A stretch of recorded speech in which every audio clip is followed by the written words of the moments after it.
como é que a gente faz um brand diferente, cara? Vamos fazer um brand diferente de todo mundo. E aí a gente olhou todas as outras marcas. Na época a gente quis fazer um brand totalmente diferente, focado não só em açaí, mas em todas as superfoods. O Brasil tem muita coisa inacreditável, que eu acredito que tem que ser melhor explorado. O Brasil tem 7.500 quilômetros de costa, tem carnaval, tem futebol, tem enfim, Pantanal, Amazônia, tem tanta coisa inacreditável no Brasil. E aí quando eu olho lá para fora, putz, que Brasil assim, quais são as grandes marcas do Brasil lá fora? Quem tá lá fora? Fizemos questão, inclusive, de trazer o Neymar, né? Conseguimos convencer o homem em Riad, em setembro de 2023, a entrar como nosso brand ambassador. Na verdade, é o brasileiro mais conhecido do mundo, né? A gente precisa abrir tantos quiosques ou lojas, ou são coisas pequenas, né? Os capex são muito baixos, né? Eu vou dar um exemplo aqui, talvez um McDonald's seja, você consegue abrir 30 quiosques da Tropical, preço do McDonald's, de uma loja do McDonald's. Então, quiosquezinho pequeno, sempre modelo de negócio asset light, trabalhar 1 ou 2 pessoas no quiosque e escala. Você consegue escalar rápido. E você acha ponto rápido, você franqueado ganha dinheiro. Então, assim, não precisa investir tanto dinheiro, não precisa arriscar tanto. Então, é um modelo de negócio muito interessante, muito interessante. Não, legal. Eu acho que a melhor medida de sucesso de uma franquia é quando o cara tem mais de uma franquia, né? Quando ele começa a crescer. Não, mas é isso, mas isso daí você tem que olhar para isso. Então, é aquela coisa, cara. No final das contas, quem manda é o cara que vai consumir. O cara precisa voltar na loja. Não adianta o cara ir lá, porra, achou lindo, tudo bem, a troca é maravilhosa e tal, o cara experimenta e não gostou e não volta. Não adianta, o legal é o cara que vai voltar amanhã, depois, ou no outro dia vai ser bem servido, vai comer um produto maravilhoso e vai falar pros amigos, vai postar no Instagram, vai, porra, é esse cara que vai trazer mais gente. Future Hacker Life Path Future.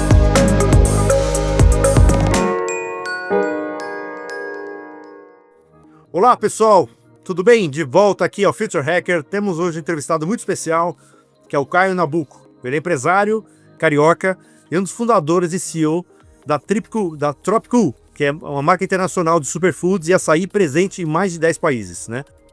Caio, super prazer aqui. Grande prazer. Aqui no Future Hacker. André, por me receber no Future Hacker. Maior prazer estar aqui com você. Pô, o prazer é nosso. E vamos lá, já vou entrar de cara aqui. Queria que você contasse um pouco da sua essa experiência ímpar, né, de comércio exterior, tantos anos aí no mercado, né, do comércio exterior. E eu queria que você me falasse um pouco, né, dessa sua inserção nesse mercado e também, se você pudesse falar um pouco dessa evolução desse mercado, né? Você foi testemunha ocular de todo esse tempo aí, então que você falasse como é que foi como é que tem evoluído esse comércio exterior. Evoluiu muito, né? Na verdade, enfim, eu gostaria até de ter, hoje em dia a gente fica pensando, eu deveria ter vivido há 30 anos atrás, 40 anos atrás, 50 anos atrás, porque ninguém sabia quem comprava, quem vendia, aí cada um tinha um segredo. E você vai em feira, você sabe todo mundo quem está comprando, quem está vendendo. Então, na verdade, você tem que ter melhor proposta. Só que melhor produto ou melhor proposta, ou enfim, algum tipo de coisa que agrega valor.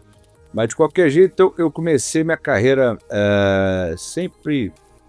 Primeiro em empresa de comércio exterior, menor, mas sempre quis empreender desde os 20 e poucos anos. Então, sempre trabalhei na área de alimentos no começo, né? Exportação de alimentos. No início foi do Brasil. Então, minha primeira vez que eu empreendi, na verdade, foi uma coisa até engraçada. Eu fui aqui no Santa Luzia, aqui em São Paulo, comprei 1 quilo de arroz, 1 quilo de feijão, 1 quilo de farinha, 1 quilo de café, etc. e tal, no mercado, botei numa mala e fui para a África. E fui para Angola, na verdade. Tinha acabado uma guerra civil e uma guerra que foi terrível lá, que durou 30 anos. E estava num momento difícil lá do país. Não tinha estrada asfaltada na época. E aí eu comecei a dar meu cartão, moleque mesmo tentando ver se vendia alguma coisa. Aí demorou uns 2 anos para conseguir vender qualquer coisa. Então, tipo, voltar a morar com meus pais, aquelas coisas Enfim, que você entra com o rabo entre as pernas, chega em casa e fala, putz. E aí, 2 anos depois deu certo, conseguimos começar a vender, sempre junto com um sócio brasileiro, mas que morava nos Estados Unidos. Que é meu sócio até hoje em tudo, inclusive na Tropicul. Então a gente tem trading, de um lado, que é a parte que ele toca, social da Tropicul, uma das empresas nossas. Mas, enfim, fomos para lá, para a África. Em 2007 a gente começou a vender, fazer um volume um pouco maior. E em 2008 a gente, o maior trading que tinha no Brasil na época era a Cotia Trade. A gente conversou com a Cotia na época, não tinha um volume grande para fazer, eram 1.500 contêineres para embarcar em 3 meses. Era uma coisa que na época a gente não tinha nenhuma possibilidade de fazer em virtude de cash flow. Então, basicamente, a gente tinha quem comprava, a gente sabia quem eram os fornecedores do Brasil melhores, que tinham os melhores preços, a gente ganhou com essas condições esse bid. E aí a gente juntou com a Cotia para fazer esse negócio particular, né? E deu muito certo, era para embarcar 1.500 contêineres em 3 meses, conseguimos embarcar 1.500 contêineres em 3 meses e não perdemos o cliente. Então, maravilha, eu falei, putz, que coisa incrível, nunca aconteceu uma coisa dessa na minha vida. E 2009 foi um ano terrível. Então eu achei que 2009 ia ser ótimo, mas na verdade foi um ano muito difícil, porque teve um problema de moeda forte no país. Então, basicamente, não tinha euro nem dólar, você poder fazer trading, comércio exterior, baseado em moeda forte. Então, teve um problema, aquele tipo de problema de currency, que a gente chama, currency situation no país.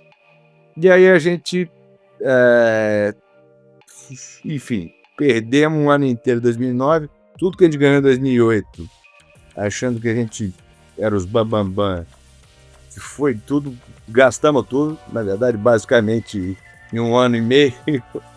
E aí em 2010 voltou, graças a Deus, e voltou com força. Em 2011 ou 2012, a gente montou uma empresa em Londres, em parceria com Cotia, investimos junto, montamos uma empresa chamada Cotia Atlas, da qual a gente tinha 50%, a Cotia 50%, fundamos ela lá, virou o braço de importação da Cotia.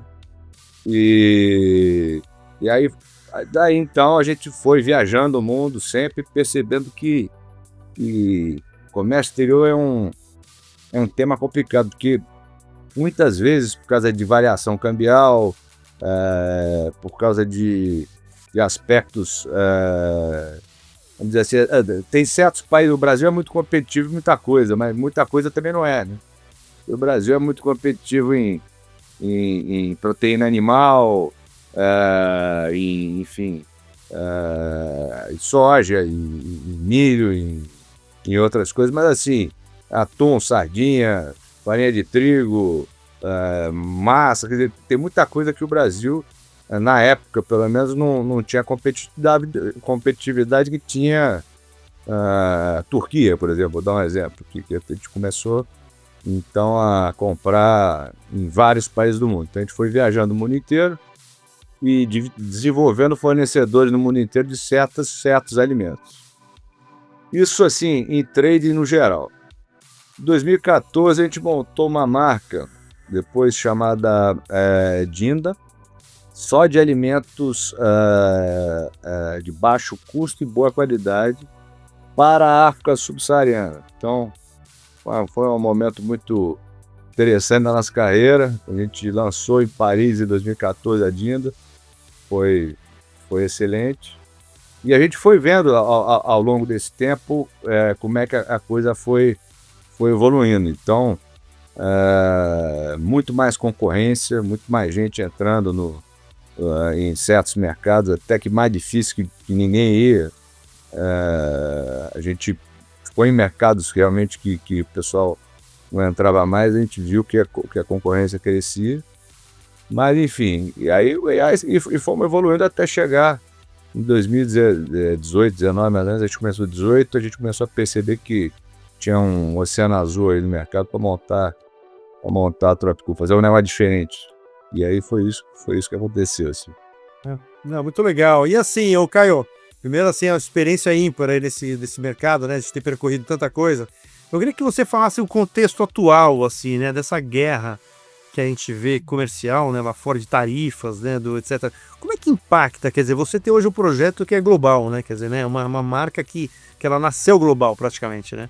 Como é que como é que você consegue ter algum tipo de previsibilidade num momento macroeconômico político tão complexo como a gente vive hoje?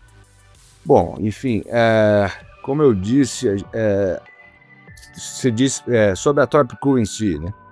Não, mas assim, não só assim, mas do ponto de vista assim, do teu negócio, quer dizer, quando você tem uma variável de complexo de contexto político, econômico, macroeconômico, quer dizer, como é que você consegue ter algum tipo de previsibilidade, sendo que assim, sei lá, chega nos Estados Unidos, agora essa tarifa mudou, aí a outra mudou também, quer dizer, como é que... Se você não tem, muita coisa pode acontecer. Covid, né? Covid foi brabo. Pra você ter uma ideia, o Covid, eu me lembro que a gente tinha, vou dar um exemplo, tá? Só para você ter uma ideia. A gente sempre teve, primeiro, como é que a gente dirime esse problema? A gente basicamente tem diversos fornecedores no mundo de alimentos. Então se tem algum problema em algum país, a gente tem um produto da mesma qualidade em outro. Então, isso eu digo assim, em geral, assim, cesta básica. Então, na época do Covid, por exemplo, vou dar um exemplo de arroz. Os 10 principais produtores de arroz do mundo estão na Ásia. Então, naquela época, alguns portos, se não me engano foi Vietnã, Tailândia, são assim grandes produtores de arroz mundiais, fecharam. Eles falaram, não, precisa de arroz para consumo interno, não pode faltar, aquela pandemia mesmo, todo mundo não sabia o que ia acontecer. E o Brasil passou a ser exportador de arroz que nunca tinha sido.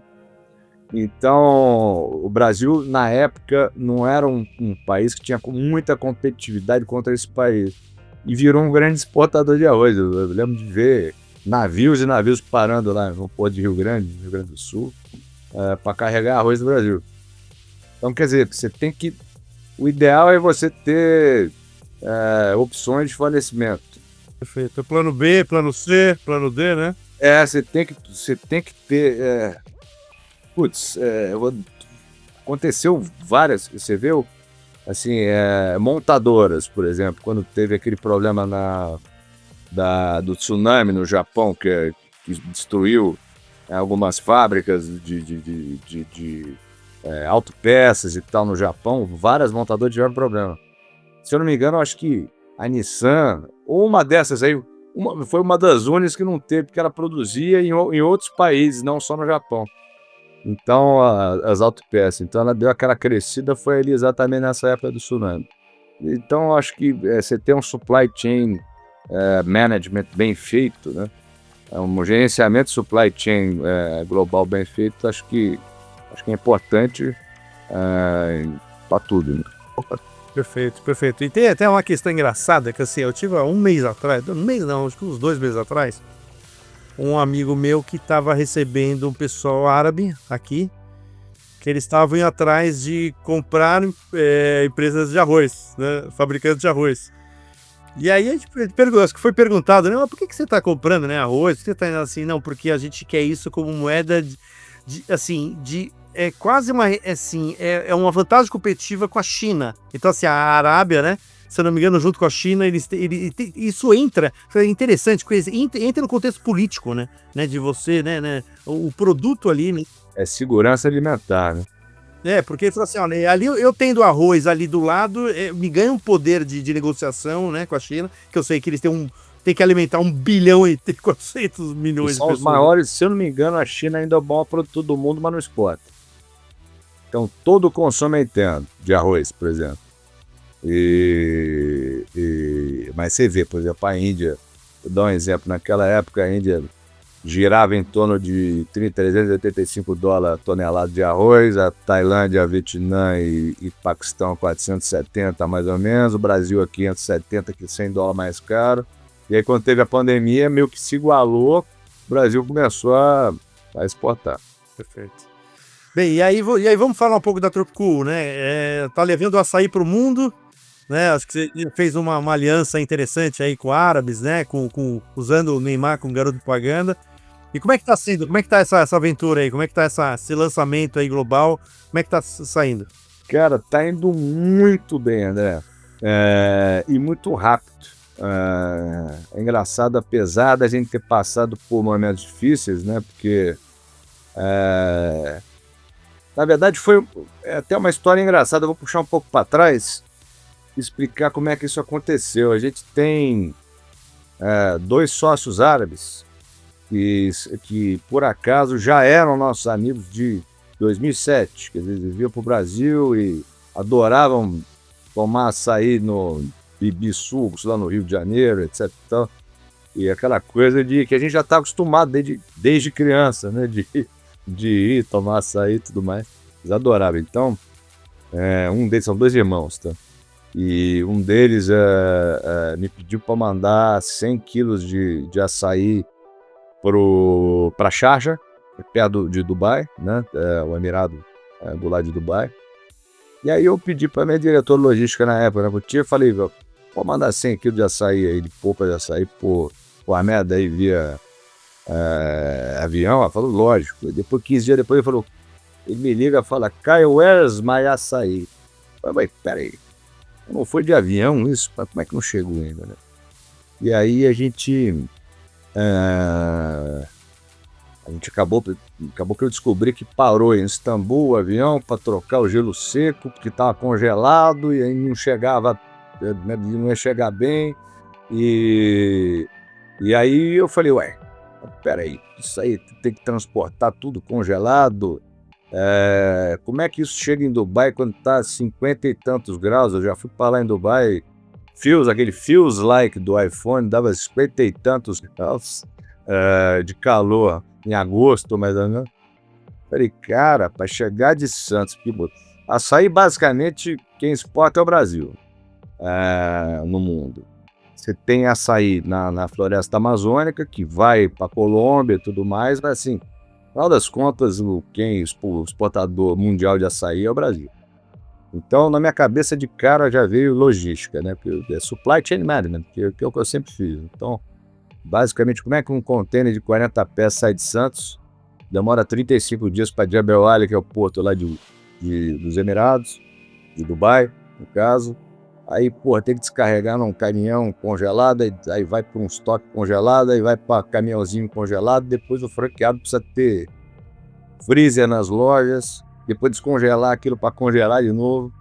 Aí eu falei, espera aí, vamos ver como é que a gente faz um negócio um pouco diferente.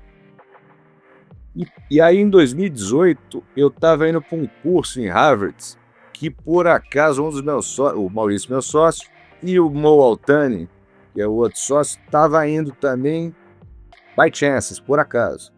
Eu liguei pro irmão dele, falei, tô indo pro curso em Harvard, o Mo vai também. Eu falei, não é possível. Ele me mandou um açaí congelado pro meu quarto de dormitório quando eu cheguei lá. Um curso de 3 meses. Fica 1 mês por ano, são 3 meses de curso. E aí, você fica internado dentro do dormitório, meu. E aí, ele mandou pro meu quarto, aquela coisa, quebrou o negócio. Eu falei, peraí, vamos ver se a gente consegue transportar isso em temperatura ambiente.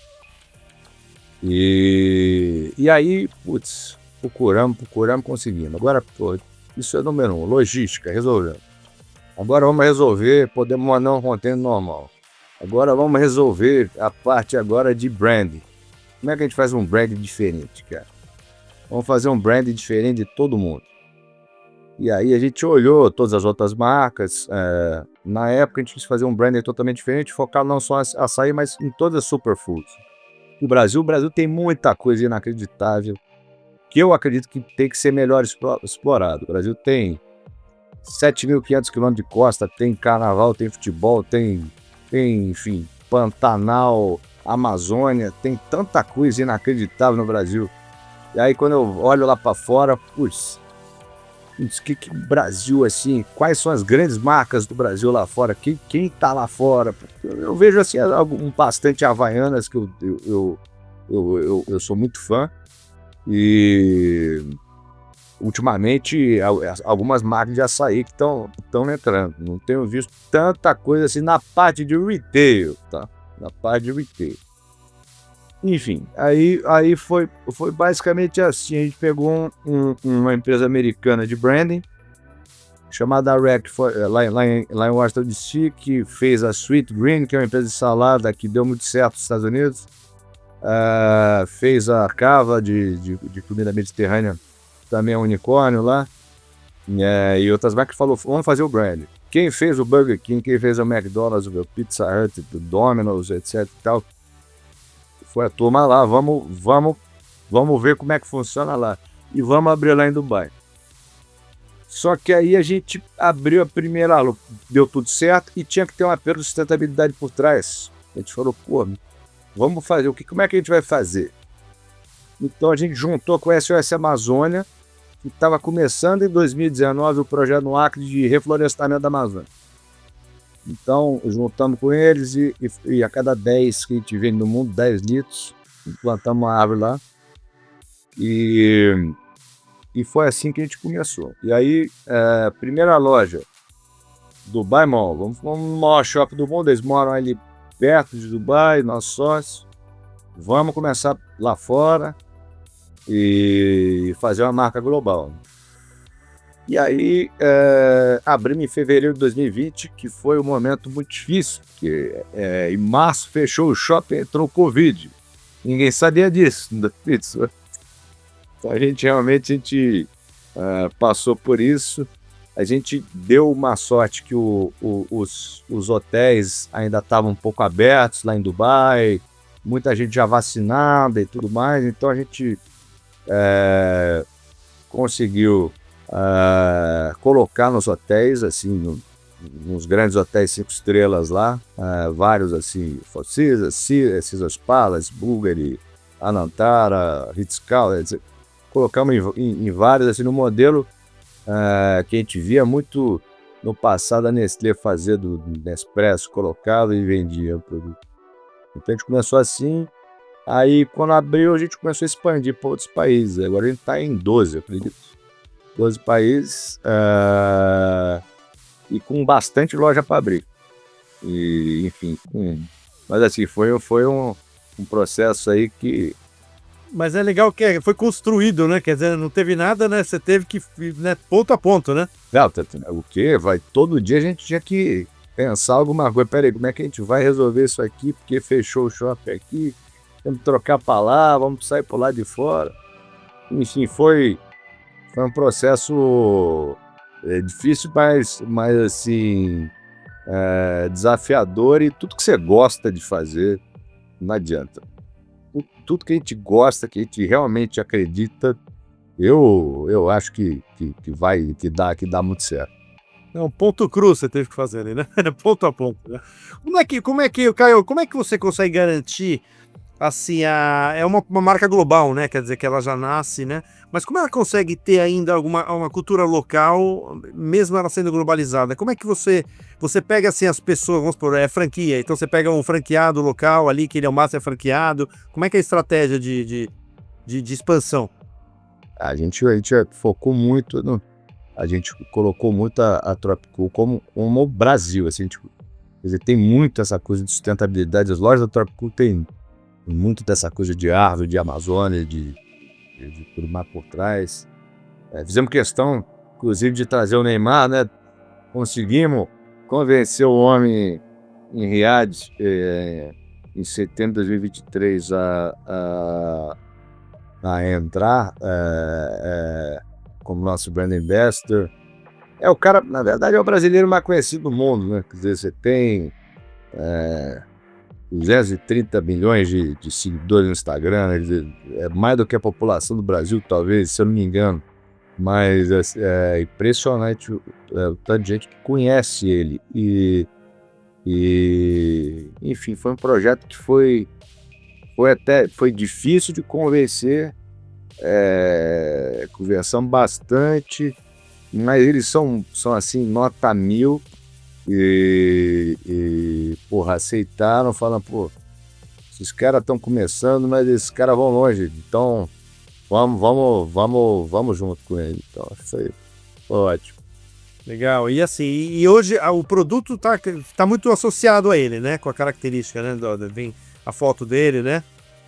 Ah, não, a gente tem, na verdade, o que a gente fez? A gente fez um produto pronto para beber, que não é aquele o açaí tradicional que a gente está acostumado com granola, etc. A gente fez um produto pronto para beber, chama Ready to Drink, um smoothie, né, que chama, com o Neymar, que ficou sensacional. É um de banana, açaí com banana, açaí com morango, o açaí normal sem açúcar. Ficaram espetaculares. Aí tem tanto em 1 litro quanto 250 ml, que com a imagem dele. Legal. E como é que tá a preparação? Eu não sei se vocês já entraram, mas entraram no mercado americano. Vocês já estão se preparando ou já estão pisando ali devagarinho? Então, aquela coisa, a gente não quis entrar no mercado americano no começo, porque a gente precisava ter certeza que a gente ia entrar no mercado que a gente conversa, assim. Eu tenho muito amigo de fora, eu fiz faculdade lá, e meus amigos sempre me falaram lá, os americanos falaram, eu respeito bastante o teu país, mas assim, em matéria de consumo, o Brasil é uma piscina, os Estados Unidos é um oceano, né, de consumo. Você vai nos Estados Unidos e num shopping, você não vê ninguém sem uma, né, carregando alguma sacolinha de alguma coisa. É impressionante o tanto de consumo lá, né? Tanto que hoje, se eu não me engano, 70% de todo o açaí exportado do Brasil vai para os Estados Unidos. Então a gente começou, a gente abriu loja na Austrália, abriu na Índia, né? A gente abriu a primeira loja de açaí na Índia, por acaso. A gente que abriu em Bandra, lá em Mumbai. Eu estive lá, inclusive, há 3 semanas atrás. Estava lá. Mas abrimos, enfim, em Lyon agora, na França, dia 24 de fevereiro. Abrimos estamos abrindo agora em Barcelona mês que vem, em Paris. Mas assim, nos Estados Unidos a gente estava preparando tudo, organizando tudo para estar perfeito, para ter produção, para ter entrega, para ter tudo organizado para fazer o negócio perfeito lá. E eu acho que a gente tá muito próximo. Acho que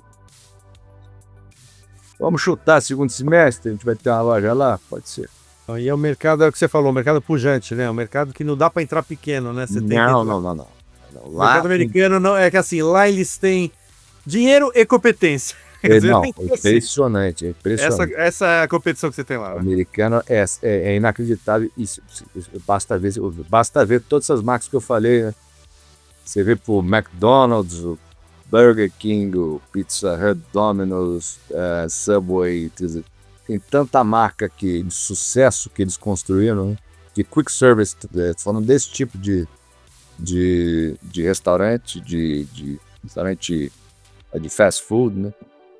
Fast food, que é o caso desses que eu mencionei, mas enfim, vai ser muito legal. Perfeito. E a inovação, Caio, como é que você hoje, assim, hoje ele é um produto ainda, assim, essa é uma operação ainda muito tradicional, ou você já vê componentes de que você que você incorpora hoje de inovação, seja para desenvolvimento de produto, seja em pesquisa e desenvolvimento, como é que ela está encaixada hoje no teu negócio? Já vai por aí, né? Já vai pela logística, eu te falei, né? Você vai, por exemplo, para certos países, a gente agora tem chance de abrir, estamos negociando aí com algumas ilhas, tipo, teve umas que eu tive que procurar no mapa até, Ilha Samoa. Eu falei, pera, onde é que fica? Eu vi uma loja na Austrália e vocês querem fazer. Você mandar um açaí congelado para a Ilha Samoa de container, meu amigo, Isso daí foi uma inovação braba. Então, assim, essa inovação de produto, eu acredito que seja, assim, um divisor de águas. Andar para Seychelles, para Maldivas, esses lugares, não é fácil. Tem muito lugar que a gente vai que também tem problema de energia, né? De cair e ligar gerador, etc. Tal. Eu passei muito por isso na África. Mas, assim, você poder estocar isso com shelf stable, room temperature, com total segurança alimentar, eu acho que é um divisor de águas. Com certeza. Você levar. Exatamente, não é uma condição, não é um embalado ali, né? Você tem que manter a temperatura lá no outro lado do oceano. Perfeito e asséptico, né? Porque você pode. O Tropicus, a gente ganhou 2 anos o melhor açaí do mundo, né? Em Bruxelas, na Bélgica, ano passado, ano retrasado. Mas, assim, e mesmo embalagem asséptica, pode servir em hospital, assim, sem problema nenhum. Que nunca vai ter nenhum tipo de problema de contaminação com nada. Legal. E, Caio, vocês vão ficar no açaí ou vocês talvez peguem essa banda, esse flagship Brasil, para pensar em outros produtos também? Já temos. A gente começou com açaí manga já no começo, né? Então a gente pegou a Mangubá e também Tetra Pak e começou. Então existiam aquelas máquinas soft serve que a gente chama. Se fosse uma máquina aquela do McDonald's de sorvete ou uma de slush, então você coloca só a polpa em cima, você tira de um lado o açaí, do outro lado a manga, do meio o twist, né? São os dois. E coco a gente desenvolveu, ficou maravilhoso. Tudo sem açúcar. Red fruits, frutas vermelhas. Putz, tá bem legal. A gente tá com um repertório bom e fora e com essas bases todas você faz os moldes. Ficam ótimos também. Você pode botar proteína, whey protein, etc e tal. É muito saudável, né? É muito melhor do que com uma criança ir lá e comer um quilo de sorvete, com todo respeito, eu adoro sorvete, mas tomar um açaí ali é mais saudável. Não, tem até aquela questão que até no próprio McDonald's, né? Que aquilo eles nem podem chamar de sorvete, né? Eles têm que chamar de uma outra coisa que não é, porque sorvete tem que ter um número, sei lá, de leite, sei lá, e eles, se não me engano, eles não podem nem chamar. Agora vamos dar um pulinho pro futuro, cara. A gente fez há 2 anos atrás, a gente fez uma mediação de um evento na Espanha, de Food Tech, né? Então, falando sobre o futuro da alimentação, etc. E tinha uma coisa bem interessante lá, cara, que é aquela personalização de alimento, cara, assim. Ou seja, eu vou ter um blended, para mim, de acordo com a característica. Você acredita que isso é o futuro, assim, de alguns determinados produtos, de suplementos, de superfoods, assim, que eu saiba exatamente a minha característica e eu tenho um produto que fits exatamente one-to-one? Assim? Eu acho muito legal isso. Assim, a gente obviamente, nosso P&D pensa o tempo inteiro nessas coisas, né? Eu acho muito legal. Você tem vários tipos de personalização, né? Agora, o problema talvez seja assim, a operação disso é uma coisa mais complexa, né? De você, né? Como é que você faz? É um pouco mais complexa, mas no caso do açaí, não. No caso do açaí, não. É uma coisa que dá para fazer tranquilo. Mas, o que eu já vi lá fora de ideias boas, assim, você tem que continuar, é o que você falou. O pessoal precisa ficar inovando. Basta ver a história da Blockbuster Netflix, basta ver a história da Kodak quando lançou o iPhone, basta ver certos cases que aconteceram que a pessoa não inovou e, né, o BlackBerry, lembra do BlackBerry? Quer dizer, acabou, né? Se você não continuar inovando ano a ano, acaba que você vira no mesmo e, putz, a gente pensa nisso o tempo inteiro. Né? Perfeito. E testando e acertando, né? Achei interessante o teu começo, assim, né? De você pegar 1 quilo de arroz ali de cada coisa, deixa eu vender isso. Não, metade ele não vendeu. Então aí falei, isso aqui não vende, então vamos tocar nesses que vendem. E nada se vende no escritório, né, meu? Tem que ir lá pra... Né, Eu nunca consegui, eu nunca fiz um negócio, posso te falar, isso daí, um negócio grande que não foi pessoalmente. Aí, tudo bem, obviamente, teve a pandemia, todo mundo ficou no Zoom, etc e tal, mas todo mundo fala que eu sou aqueles traders das antigas, lá não, o cara que gosta do olho no olho e realmente ir lá. Enfim, estou tentando viajar menos agora, né? Que eu tava passando 156, 160, 160 dias fora do Brasil em trade a vida inteira, então... Agora eu tô tentando, por mais que eu tenha acabado de chegar, te falei, cheguei da Índia há 3 semanas.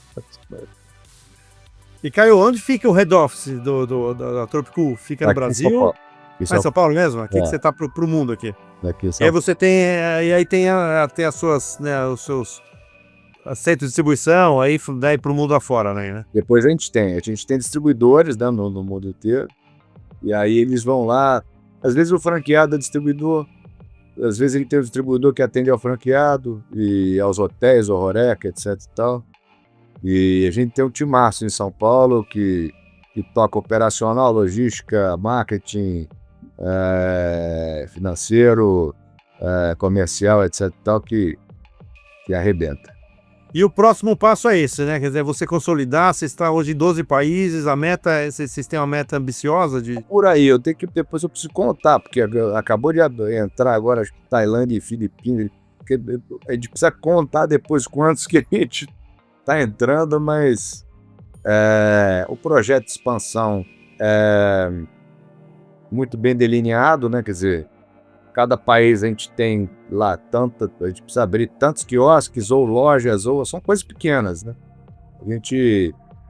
Os capex são muito baixos, né? Você vai pensar, vou dar um exemplo aqui, talvez um McDonald's seja, você consegue abrir 30 quiosques da Tropicool, o preço do McDonald's, de uma loja do McDonald's. Então, quiosquezinho pequeno, sempre modelo de negócio asset light, trabalhar 1 ou 2 pessoas no quiosque, e escala, você consegue escalar rápido, e você acha ponto rápido, franqueado ganha dinheiro, então assim, não precisa investir tanto dinheiro, não precisa arriscar tanto, então é um modelo de negócio muito interessante, muito interessante. Não, legal, eu acho que o melhor medida de sucesso de uma franquia é quando o cara tem mais de uma franquia, né? Quando ele começa a crescer... Não, mas é isso, mas isso daí você tem que olhar para isso, então você tem que sempre estar de olho no... É aquela coisa, cara, no final das contas quem manda é o cara que vai consumir, né? O cara precisa voltar na loja, não adianta o cara ir lá, porra, achou lindo, tudo bem, a Tropicool é maravilhosa e tal, o cara experimenta e não gostou e não volta. Não adianta, o legal é o cara que vai voltar amanhã, depois, no outro dia vai ser bem servido, vai comer um produto maravilhoso, e vai falar pros amigos, vai postar no Instagram, vai, porra, é esse cara que vai trazer mais gente. Quer dizer, enfim, a gente acredita muito nisso. Muito bom, vocês pegaram um marketing de influência aí de um cara que tá todo dia na mídia. Olha, não, todo dia, eu nunca vi, nos últimos tempos, eu não vi um dia que seja positivo ou negativo, mas ele tá na mídia todo dia. Todo santo dia, não, você vai, pensa bem, André, se você for pro interior de qualquer país do mundo, puxa aí, o país que você quiser, vai pro interior da China, vamos dar um exemplo aqui, vai, fui bem mesmo pra Xangai, porra, você conhece quem que é o presidente do Brasil? Não sei. Quem que é o Neymar? Não sei. O presidente dos Estados Unidos? Não sei. Quem que é o Neymar? Sei. É impressionante o quanto ele é conhecido e querido. Às vezes o pessoal fala alguma coisa ou outra, mas o que esse cara faz, cara, eu já tive 2 vezes em Praia Grande no instituto dele, que ele não divulga muito. Putz, cara, o que ele faz ali tem 3 mil crianças, 1.000 pais, um negócio maravilhoso lá em Praia Grande, viu? Putz, a gente ano passado, Dia das Crianças, eu fui, é emocionante, muito legal. Bem, Caio, eu queria que você deixasse aqui as considerações finais, agradecer pra caramba a tua presença aqui, parabéns pelo sucesso aí, meu, aqui, Ó, não esqueça da Copa, né, nos Estados Unidos, cara. Ali vai ser um... Porra. Aí é um lugar pra você explodir, hein, cara. Vamos, ó, ali vamos trazer o caneco, pô. Vamos você trazer o caneco. Mas, André, pô, maior prazer te conhecer, primeiro de tudo. Parabéns por essa plataforma maravilhosa do Future Hacker aí.